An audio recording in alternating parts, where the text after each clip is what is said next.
Everyone, मैं हूं Mukesh MC और आप देख रहे हैं बाइबल ट्रूथ।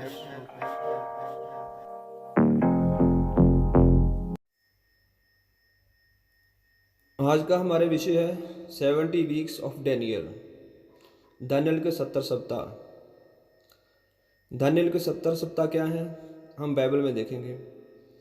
और क्यों जानना जरूरी है, क्योंकि हमारा उठाया जाना दानियल के 70 सप्ताह में ही छुपा हुआ है।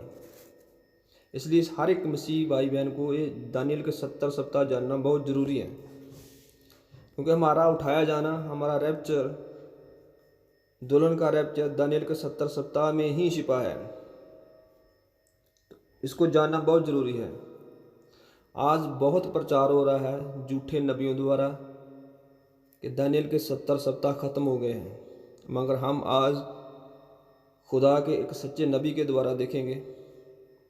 ब्रदर ब्रानम ने जो प्रचार किया उसके द्वारा देखेंगे कि दानियल के 70 सप्ताह कब ख़त्म होते हैं, और बाइबल की रोशनी में देखेंगे हम इसको।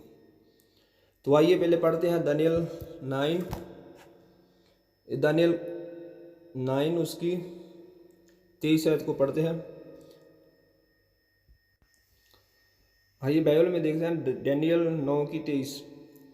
जब दानियल खुदा से प्रार्थना कर रहा था अपने लोगों के लिए, इसराइल कौम के लिए, कि इनका सताया जाना कब तक रहेगा, तो उनको जवाब मिला दानियल 9 की 24 में। आइए देखते हैं, 23 से पढ़ते हैं। जब तू गिड़गिड़ा कर विनती करने लगा तब ही इसकी आज्ञा निकली, इसलिए मैं तुझे बताने आया हूँ।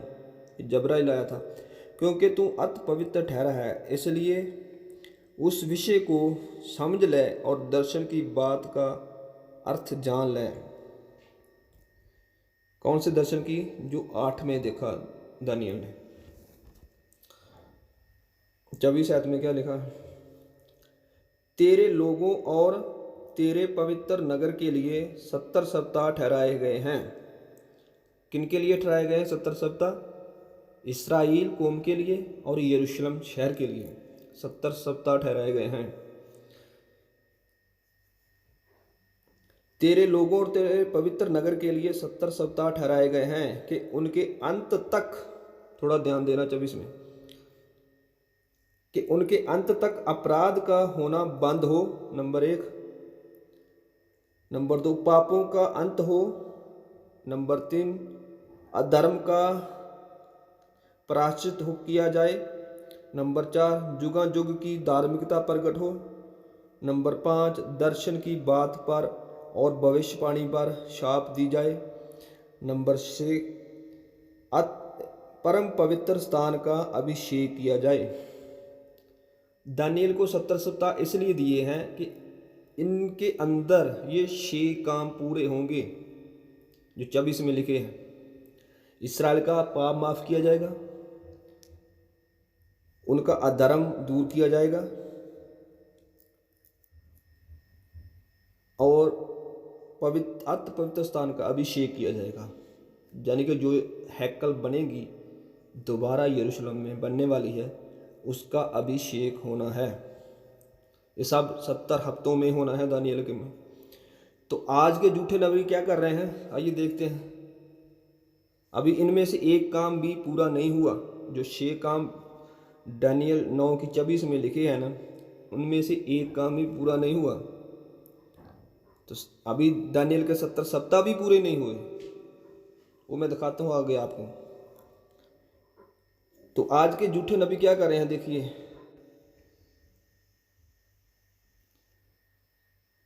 जी देखिए आज के पास्टर को क्या हाल है,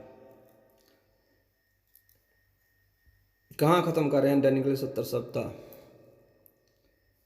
27 में यीशु का बर्थ बता रहे हैं, 27 AD में, और 34 AD में दानियल के 70 सप्ताह को ख़त्म कर रहे हैं। ये देख लिए, आज से कम 2000 साल पहले दानियल के 70 सप्ताह ख़त्म हो गए हैं इनके हिसाब से। बहुत बड़े पास्टर हैं इंडिया के, बम्बई के, डैनियल राज, और इन्होंने देखिए क्या 34 एडी में ही ख़त्म कर दिए दानियल के 70 सप्ताह। पहले ये 7 वीक, 62 वीक, एक वीक लास्ट वीक वाला जो वो 27 एडी में शुरू हुआ और 34 एडी में ख़त्म कर दिया इन्होंने। और आइए देखते हैं हम वचन के अनुसार क्या है। वचन तो कहता है उनमें, अब पढ़ के है ना हम, 6 काम पूरे होने हैं। अब दानियल राज को मेरा सवाल है, ये 6 काम बताए हैं दानियल 9 की 24 में, क्या वो पूरे हो गए सारे? क्या इस्राएल का पाप खत्म हो गया? उनका अधर्म खत्म हो गया? कुछ भी नहीं हुआ अभी तक। अधर्म तो शुरू हुआ था जब मसीह को इनकार किया था उन्होंने, उस टाइम तो शुरू हुआ था उनका अधर्म। उनका अधर्म क्या था? यही ना,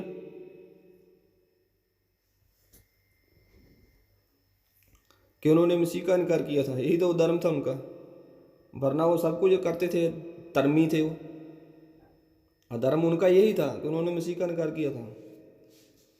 फास्ट रखते थे, हर सप्ताह शब्द को दिन हैकल में जाते थे, सब कुछ करते थे वो, मगर उन्होंने मसीह का इनकार किया। ही उनके लिए श्राप बना, जो आज तक जेल रहे हैं, वो पूरी दुनिया में घूम रहे हैं इधर उधर। तो आइए देखते हैं एक नबी के द्वारा क्या प्रचार किया गया है, इस युग के नबी के द्वारा। दानियल के 70 सप्ताह, 7 सप्ताह, 62 सप्ताह और लास्ट 1 सप्ताह, ये वाला। तो मेरे भाई, आपने देखा ना पहले दानियल राज को, यहाँ तक सही था, यहाँ ये भी सही था उसका, ये भी सही था, और यहाँ पे आगे गलत हुए वो। इस पे ये समा काट दिया उन्होंने, निकाल ही दिया ये वाला समा पूरा। ये समा क्या है? 7 वीक, 62 वीक। पढ़ लेते हैं 25 को।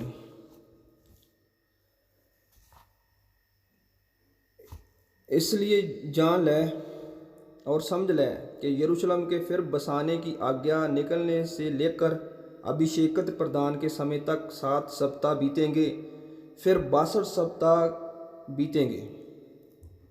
यानी कि जब यरूशलेम की दोबारा उसारने की आज्ञा निकली, जब बाबल ने गिरा दिया था, उसके बाद 70 साल की गुलामी के बाद जब उसको उसारा गया हैकल को, उससे लेकर अभिषेकत मसीह तक 7 सप्ताह बीतेंगे, 62 सप्ताह बीतेंगे। यहाँ तक, यहाँ मसीह का जन्म होता है। यहाँ तक कितने बीत गए? 7 और 62 बीत गए। हमें इनसे कोई लेना देना नहीं है, वो तो बीत गए। हम आगे देखेंगे और आगे पढ़ते हैं। दानियल 9 की 25 सप्ताह बीतेंगे, फिर 62 सप्ताह के बीतने पर 26 पढ़ते हैं, और उन 62 सप्ताहों के बीतने पर अभिषेकत पुरुष काटा जाएगा। यहाँ से हो गए 62 हफ्ता और 7 हफ्ता पूरे, ये लाइन से। और आगे 3.5 साल प्रभु यीशु मसीह ने सेवा की, सेवकाई थी उनकी, और वो भी 3.5 साल जोड़ दिए इसमें। 62 सप्ताह के बाद मसीह काटा जाएगा। यहाँ पे काटा गया, यहाँ क्रूस का निशान है।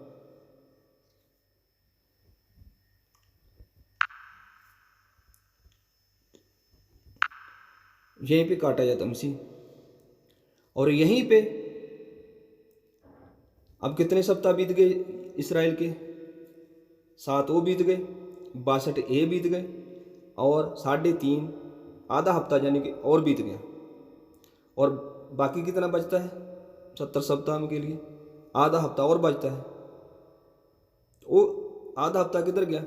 अभी तो पूरा नहीं हुआ जब मसीह काटा गया। मसीह के काटने तक 62 सप्ताह, 7 सप्ताह और आधा हफ्ता ख़त्म हो गया। ये बात ध्यान लिए, समझ लिए। और वहीं पे जब मसीह की मौत हुई क्रूस पे, तो हैकल का पर्दा फट गया, भविष्यता खत्म हो गई वहाँ पे।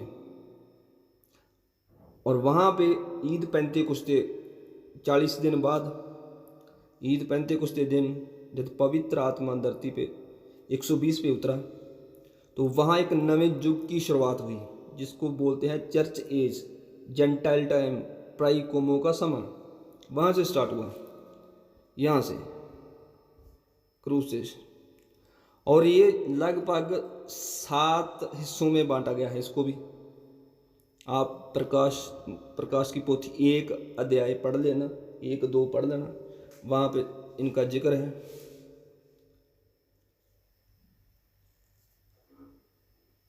और 7 युग हैं ये, 7 मतलब पार्ट हैं, और हर पार्ट के लिए एक एक दूत दिया है खुदा ने। ये अलग विषय है, इस विषय में बात नहीं कर रहा था, मैं सिर्फ दानियल के 70 सप्ताह की बात कर रहा हूँ। और यहाँ पे जब मसीह काटा जाता है तो इस्राएल का समय जो 70 सप्ताह का है वो भी काटा जाता है साथ में। यहाँ पे 3.5 साल के बाद मसीह मारा जाता है और इस्राएल का समय भी काटा जाता है। उसके बाद हैकल का पर्दा फट जाता है, हैकल बर्बाद हो जाती है, कुछ नहीं रहता, इस्राएल तितर बितर हो जाता है सारा पूरी दुनिया में। ये आप जानते हो, खुदा इस्राएल से नाता ख़त्म कर लेता है उस टाइम जब मसीह मारा जाता है। आइए पढ़ते हैं, देखते हैं बाइबल में, इसको देखते हैं कहाँ पे लिखा है। आइए देखते हैं रोमिया 11 उसकी 11 आयत को पहले पढ़ते हैं। जब इस्राएल कौम ने यीशु मसीह को रिजेक्ट किया तो वहाँ पे दरवाज़ा किसी और के लिए खुला, इस्राएल के लिए दरवाज़ा बंद हो गया और किसी और के लिए दरवाज़ा खुला जो जेंटाइल है, जो पराई जाति कौम है। आइए रोमिया 11 की 11 पढ़ते हैं पहले, फिर आगे बढ़ते हैं।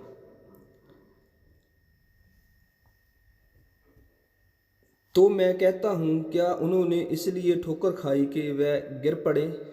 कदापि नहीं, परंतु उनके गिरने के कारण, ध्यान से सुनिए, परंतु उनके गिरने के कारण अन्य जातियों का वो उद्धार मिला।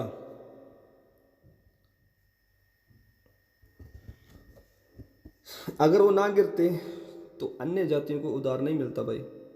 उनका गिरना ही जरूरी था हमारे लिए, उनका गिरना ही हमारे लिए जरूरी था। अगर वो ना गिरते, अगर ना रिजेक्ट करते यीशु को, तो सलीब नहीं देते। अगर यीशु मसीह को जान लेते ना वो कि यही हमारा मसीहा है, तो कदे भी वो क्रूस पे नहीं देते, और जो मकसद खुदा का था वो पूरा नहीं होता। जो अन्य जातियों के लिए था ना मकसद उसका गुप्त में, वो पूरा नहीं होता। इसीलिए उनको थोड़ा गिरना पड़ा, खुदा की ओर से गिरना पड़ा उनको, उनके लिए ठहराया गया था गिरना 2000। तो आगे देखते हैं 12 में, जब उनका गिरना जगत के लिए धन और उनकी गति अन्य जातियों के लिए संपत्ति का कारण हुआ, तो उनकी भरपूरी से कितना कुछ ना होगा भाई। जब उनको कबूल किया जाएगा तो क्या ना होगा हमारे साथ। अगर उनका गिरना हमारे लिए एक जीवन लेके आया, तो उनका कबूल किया जाना हमारे लिए रैप्चर होगा। आगे देखते हैं इसी में। आइए आगे पढ़ते हैं डैनियल रोमिया 11 की 25। हे भाइयों, कहीं ऐसा ना हो कि तुम अपने आप को बुद्धिमान समझ लो, इसलिए मैं नहीं चाहता हूं कि तुम इस भेद से अनजान रहो कि जब तक अन्य जातियां पूरी रीति से प्रवेश ना कर लें, ध्यान से सुनिए, मैं नहीं चाहता कि तुम इस भेद से अनजान रहो कि जब तक अन्य जातियां जेंटाइल पूरी रीति से प्रवेश ना कर ले। किस में प्रवेश ना कर ले? स्वर्ग में, स्वर्ग राज में। जब तक अन्य जातियां पूरी रीति से प्रवेश ना कर लें तब तक इसराइल का एक भाग ऐसा ही कठोर रहेगा और इस रीति से सारा इसराइल उधार पाएगा। और जैसा लिखा है, छुड़ाने वाला सिय्योन से आएगा और अभक्ति को याकूब से दूर करेगा। यशायाह 59:20 में लिखा है। तो कहाँ से जब जेंटाइल उठाई जाएगी, रैप्चर हो जाएगा, तो छुड़ाने वाला इसराइल का कहाँ आएगा? मत्ती 24 वाली आमद कहाँ होगी? सिय्योन पे। इसराइल के लिए है जो मत्ती 24 वाली आमद है ना खुदा की, यीशु मसीह की, वो यहूदियों के लिए है, मसीहियों के लिए नहीं है भाई। वो मैं दिखाऊंगा अगली आयत में, आप वीडियो मेरा देख लेना दूसरा। तो आगे देखते हैं थोड़ा इसको। आइए इसका रोमिया 11 की 15 आयत देखते हैं, उसमें क्या लिखा है। 15 आयत, क्योंकि जबकि उनका त्याग दिया जाना जगत के मिलाप का कारण हुआ, जब यहूदियों ने खुदा को, यीशु मसीह को रिजेक्ट किया, तो अन्य जातियों को का मिलाप हुआ यीशु से।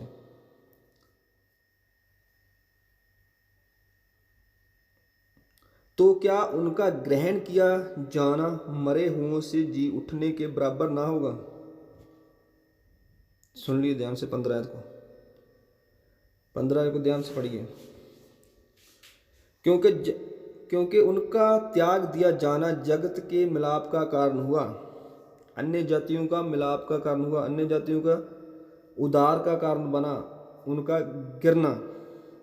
और जब उनका उठाया जाना, जब उनको सेलेक्ट करेगा खुदा, फिर वापस लेगा अपने में, तो अन्य जातियों का क्या होगा? उसमें उठाया जाना, रैप्चर होगा उस टाइम। तो आइए चार्ट को देखते हैं जो नबी ने बताया।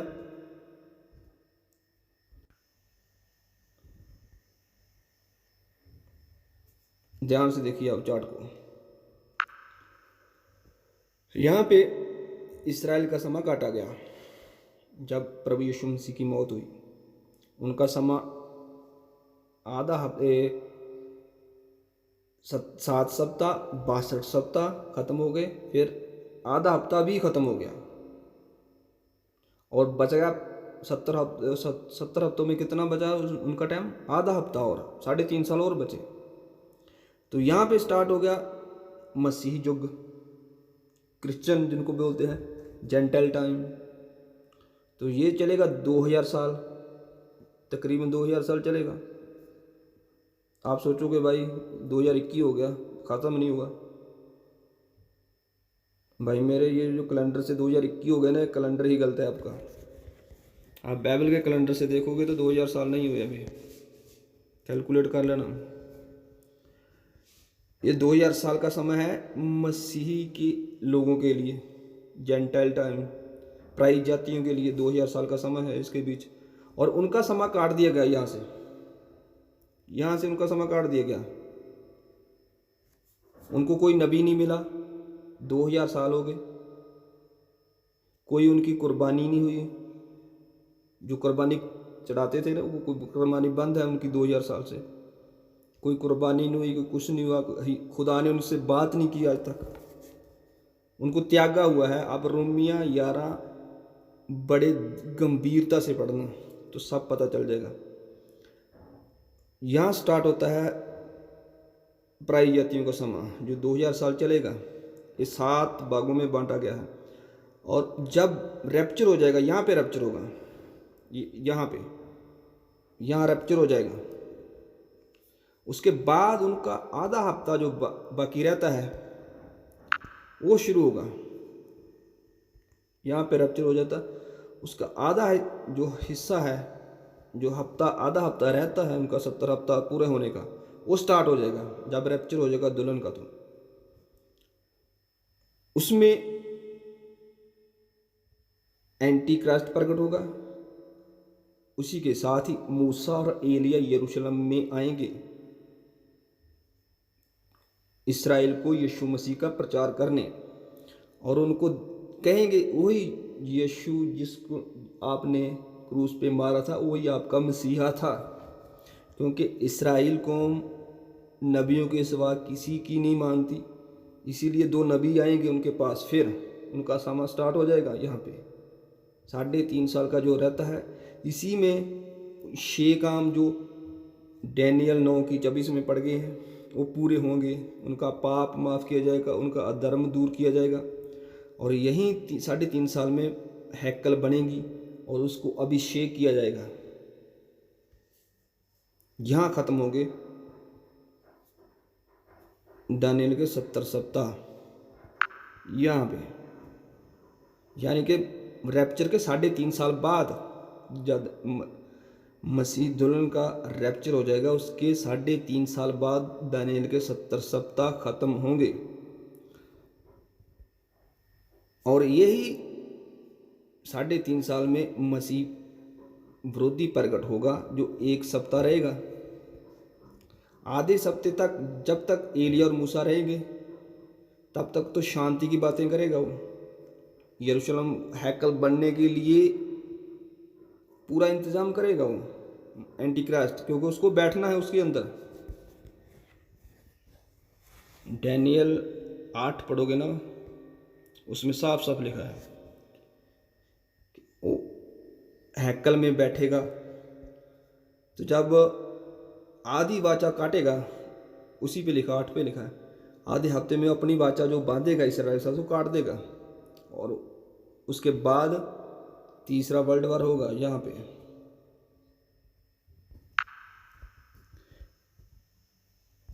जब एलिया और मूसा मारे जाएंगे, उसके बाद तीसरा वर्ल्ड वार होगा, ये वाला 3rd वर्ल्ड वार होगा। उसके बाद मिलेनियम आएगा, 1000 साल राज इसराइल यरूशलेम विच मसीह बैठेगा अपने दाऊद दे तख्त, 1000 साल राज करेगा। पढ़ लेना जाकर प्रकाश की पोथी में, और समझ लग गई होगी। मैं सोचता हूँ आपको वीडियो लंबी हो जाएगी, नहीं तो आधे घंटे की होगी। अभी दानियल के 70 सप्ताह खत्म नहीं हुए अभी तक, आधा हफ्ता उनका बाकी है। जब रैप्चर होगा तब उनका समय स्टार्ट होगा। रोमिया 11 पढ़ लेना अच्छी तरह से भाई मेरे, और डैनियल राज को भी पढ़ा देना जो कोई उनके आसपास हो। Thank you.